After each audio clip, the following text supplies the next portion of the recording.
साल 680 ईस्वी मुआविया ने अपनी मौत से पहले धोखे से अपने बेटे यजीद को खलीफा बना दिया। इमाम हुसैन अलैहिस्सलाम को जब इसका पता चला तो आपने यजीद की बैत करने से इनकार कर दिया। यजीद चाहता था कि इमाम हुसैन अलैहिस्सलाम इसकी बैत करे, क्योंकि अगर इमाम हुसैन इसकी बैत करते तो लोग इसकी हुक्मरानी को तस्लीम कर लेंगे। लेकिन इमाम हुसैन ने ऐसा नहीं किया, तो यहाँ से यजीद ने अपने बाप की तरह घटिया हरकतें शुरू कर दी। कूफा के लोगों को जब यजीद के धोखे से हुकूमत हासिल करने का पता चला तो उन्होंने इमाम हुसैन अलैहिस्सलाम को खत लिखे कि आप कूफा आएं ताकि हम आपकी लीडरशिप में इस जालिम यजीद के खिलाफ खड़े हो सकें और इंसाफ और इस्लामी उसूलों पर हुकूमत कायम कर सकें। इमाम हुसैन अलैहिस्सलाम तकरीबन 70 के करीब लोगों के साथ मक्का से कूफा के लिए रवाना हो गए, लेकिन यजीद को पता चल चुका था कि इमाम हुसैन कूफा जाकर इसके खिलाफ हुकूमत खड़ी करेंगे। तो यजीद ने उस वक्त के कूफा के गवर्नर नोमान इब्न बशीर को गवर्नर की पोस्ट से हटा दिया, क्योंकि ये एक सहाबी थे और इमाम हुसैन अलैहिस्सलाम की बहुत इज्जत करते थे। इनकी जगह इस जालिम ने उबैदुल्लाह इब्न जियाद को गवर्नर बना दिया। दूसरी तरफ जब इमाम हुसैन अलैहिस्सलाम कूफे की तरफ सफर कर रहे थे तो उबैदुल्लाह इब्न जियाद ने एक बड़ा लश्कर इमाम हुसैन की तरफ रवाना किया और आखिर 2 मुहर्रम को इस लश्कर का सामना इमाम हुसैन से रास्ते में ही एक जगह पर हुआ जिसका नाम है करबला।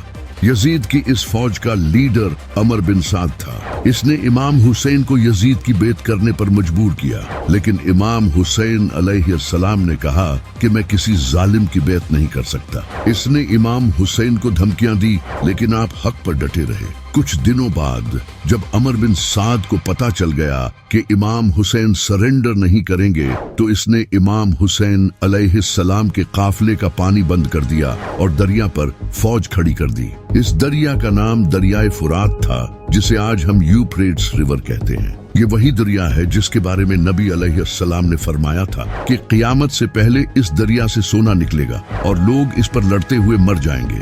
जब 7 मुहर्रम को इमाम हुसैन अलैहिस्सलाम के काफिले का पानी रोक दिया गया तो यहाँ से जुल्म की इंतहा शुरू हुई। उस वक्त करबला में तकरीबन 40 to 50 डिग्री टेम्परेचर था। इतनी गर्मी में अगर इंसान पेट भरकर भी पानी पी ले तो उसे ज्यादा से ज्यादा सिर्फ 2 से 3 घंटों तक प्यास नहीं लगेगी, लेकिन यहाँ तो पानी ही रोक दिया गया था। इमाम हुसैन अलैहिस्सलाम और इनके साथियों ने 4 दिन बगैर पानी के गुजारे। जैसे ही बगैर पानी पिए 24 घंटे गुजरते हैं तो इंसान को शदीद प्यास महसूस होती है, जिससे मुंह खुश्क होने लगता है और इंसान को थकावट होना शुरू हो जाती है और इसकी फिजिकल परफॉर्मेंस और बर्दाश्त कम होने लगती है।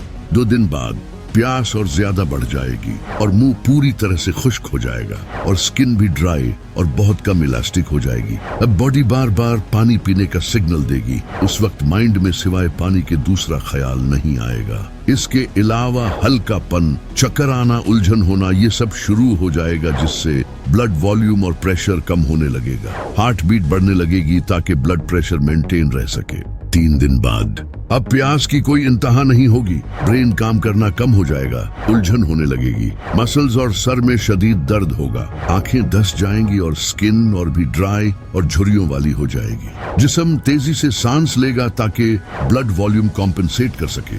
4 दिन बाद अब बॉडी ब्लड प्रेशर मेंटेन नहीं रख पाएगी, जिससे शॉक लगेगा और ब्रेन में ब्लड फ्लो कम होने की वजह से कंफ्यूजन, हेलुसिनेशन या फिर इंसान का होश भी खोने लगेगा। इस वक्त तक इंसान की बॉडी के ऑर्गन्स भी फेल हो सकते हैं, जैसे कि किडनी, जिससे इंसान की मौत भी हो सकती है। और वो इंसान जिसका 6 महीनों का बेटा हो और 4 साल की बेटी, और वो भी हजारों लश्कर के बीच, इनकी क्या हालत होगी। 10 मुहर्रम के दिन इमाम हुसैन अलैहिस्सलाम के बेटे अली अकबर ने आपसे लश्कर का सामना करने की इजाजत मांगी। जनाबे अली अकबर इतने खूबसूरत थे कि इनकी माँ इन्हें पर्दे में रखती थी। आप नबी अलैहिस्सलाम के हम शक्ल थे। जैसे ही जनाबे अली अकबर मैदान में गए तो एक एक करके दुश्मनों को मारने लगे। जब अमर बिन साद ने यह देखा तो वो समझ गया कि ये अली का पोता है। इसने फौज को एक साथ हमला करने का हुक्म दिया और दूर से तीरंदाजों ने आप पर तीर बरसाए, जिससे जनाबे अली अकबर पर हर तरफ से हमला होने लगा और आप शहीद हो गए। जब इमाम हुसैन अलैहिस्सलाम जनाबे अली अकबर के पास आए तो आपने अली अकबर को देखकर कहा कि काश आज हजरत इब्राहिम अलैहिस्सलाम मेरे सामने होते, मैं उन्हें बताता कि आपने तो अपना एक बेटा कुर्बान किया था जबकि आपकी आंखों पर पट्टी बंधी थी, लेकिन देखें मैं किस तरह अपने बेटे कुर्बान कर रहा हूँ। जनाबे अली अकबर की शहादत के बाद इमाम हुसैन अपने दूसरे बेटे अली असगर को हाथ में उठाकर यजीदी लश्कर के पास गए और कहने लगे कि मेरे लिए न सही लेकिन कम से कम इस बच्चे के लिए तो पानी दे दो। लेकिन एक घटिया जालिम ने गले में तीर मारकर जनाबे अली असगर को शहीद कर दिया। इस तरह इमाम हुसैन के दोनों बेटे अली अकबर और अली असगर शहीद हो गए, जिनके नाम आपने अपने बाबा अली के नाम पर रखे थे। अब इमाम हुसैन अलैहिस्सलाम के काफिले को पानी पिए 4 दिन हो चुके थे, तो इमाम अली अलैहिस्सलाम के बहादुर बेटे जनाबे अब्बास ने इमाम हुसैन से पानी लाने की इजाजत मांगी। ये इमाम अली अलैहिस्सलाम के ऐसे बेटे थे जिनकी बहादुरी देखकर लोग उन्हें इमाम अली समझते थे। हजरत अब्बास घोड़े पर सवार हुए और तेजी से दरिया की तरफ बढ़े। वहाँ एक लश्कर पहले से ही पहरा दे रहा था। हजरत अब्बास इस लश्कर को चीरते हुए आगे बढ़े और रास्ते में आने वाले हर मुनाफिक को कत्ल करते गए, जिसे देखकर सारी फौज पीछे हट गई और जनाबे अब्बास दरिया के पास पहुंच गए। आपने मशकीजे में पानी भरा। पानी को देखते ही जनाबे अब्बास को पीने का दिल किया, क्योंकि वो पिछले 4 दिनों से प्यासे थे, लेकिन आपने ये गुवारा नहीं किया कि मैं पानी पी लूं जबकि मेरा खानदान प्यासा बैठा है। आप मशकीजे में पानी भरकर वापस मुड़े और फिर से लश्कर को चीरते हुए वापस बढ़ने लगे, लेकिन एक जालिम ने आपके बाजू पर हमला किया, जिस हाथ में आपने मशकीजा पकड़ रखा था, और आपका बाजू कट गया। आपने मशकीजा दूसरे हाथ में पकड़ा और तेजी से खेमों की तरफ बढ़े, लेकिन आपका दूसरा बाजू भी कट गया। फिर आपने दांत से मशकीजा पकड़ा, लेकिन अफसोस आपके सर पर जालिमों ने तीर मारा, जिससे मशकीजे का सारा पानी बह गया। इमाम हुसैन जनाबे अब्बास के पास आए तो जनाबे अब्बास ने कहा, भाई मुझे माफ कर दें, मैं आपके लिए पानी न ला सका, और ये कहते ही आप शहीद हो गए। इमाम हुसैन अलैहिस्सलाम इतनी सख्त हालत में एक के बाद एक करके अपने प्यारों के जिस्म दफना रहे थे, और अब वो वक्त आ गया था जब ये शेर अकेला यजीदी लश्कर के सामने आया। इमाम हुसैन अलैहिस्सलाम के जिस्म पर जख्म थे और प्यास की शिद्दत में पूरी तरह टूट चुके थे। आपके हाथ में एक तलवार थी जिसका नाम था जुल्फिकार, वही तलवार जो पहले नबी अलैहिस्सलाम के पास थी, वही तलवार जो इमाम अली के पास थी, और अब यही तलवार इमाम हुसैन के पास थी। इमाम हुसैन तेजी से लश्कर की तरफ बढ़े और पूरा लश्कर चीरते गए। एक के बाद एक जालिम मरते गए। 4 दिन का प्यासा शेर इतनी बहादुरी से लड़ रहा था। जब अमर बिन साद ने ये देखा तो इसने कहा, ये अली का बेटा है, इससे दूर रहो और तीरों से इस पर हमला करो। पूरे लश्कर ने इमाम हुसैन अलैहिस्सलाम पर तीर बरसाए और आपका जिस्म मुबारक तीरों से भर गया। इमाम हुसैन अलैहिस्सलाम जमीन पर गिरे और अल्लाह के सामने आखिरी सजदा किया और शहीद हो गए। एक बुक है जिसका नाम है एंग्लो सैक्सन क्रॉनिकल। इस बुक को 9th सेंचुरी में वेसेक्स के किंगडम में लिखा गया था और इसे 1996 में इंग्लैंड में पब्लिश किया गया।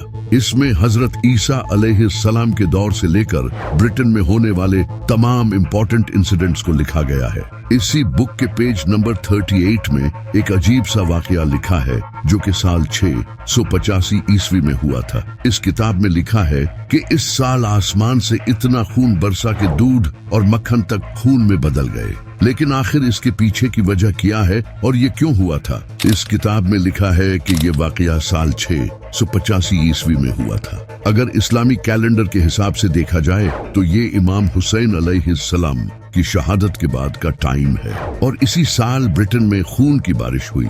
इतनी बारिश के दूध और मक्खन तक खून में बदल गए। आसमान भी हुसैन के गम में खून के आंसू रोया था। इस वाकये का जिक्र सिर्फ इसी किताब में नहीं बल्कि इसके अलावा भी कई और ऐसी किताबें हैं जिनसे ये पता चलता है कि इमाम हुसैन की शहादत के बाद आसमान से खून बरसा था। जैसा कि सुन्नियों की इन सारी किताबों में ये लिखा है कि ऐसा कोई पत्थर नहीं था जिसे उठाया गया और उसके नीचे खून न मिला। कई हिस्टोरियंस ने भी कहा है कि फलस्तीन में बैतुल मक़दस में भी जिस पत्थर को उठाया जाता उसके नीचे खून मिलता और लगातार 3 दिन तक सूरज ग्रहण हुआ। इसके अलावा इब्ने हजर, जो कि इस्लाम के बहुत बड़े स्कॉलर हैं, उन्होंने बहुत सी अहादीस लिखी हैं। उन्होंने एक हदीस लिखी थी जिसमें एक औरत नादरा अल अज़दिया, जो कि इमाम हुसैन की हम उम्र थी, उन्होंने कहा कि जब हुसैन को शहीद किया गया तो आसमान से इतना खून बरसा कि अगली सुबह हमने देखा कि हमारे कुएं और बर्तन खून से भरे हुए थे। इन सब के अलावा भी कई किताबों में आसमान के रोने का जिक्र हुआ है।